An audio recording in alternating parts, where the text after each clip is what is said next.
asi nemusím ani zdôrazňovať, že rozkoly sú aj v tejto časti príbehu a tieto informácie každá zo strán interpretuje po svojom. A jak sme hovorili na začiatku, tvrdenie proti tvrdeniu.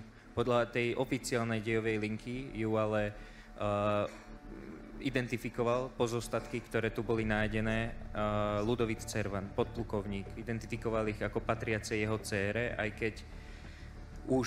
keď sú pozostatky tak dlhodobo vystavené živlom.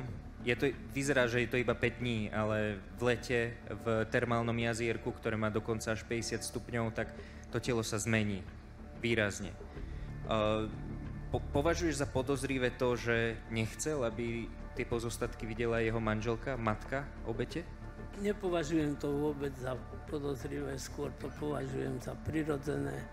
A ja, keby som identifikoval telo svojej dcéry v takom stave, v akom bolo telo zosnulej Cervanovej, tak by som odporučil jej matke, aby sa na to telo pozrieť nešla, aby si ju nezapamätala v takomto stave.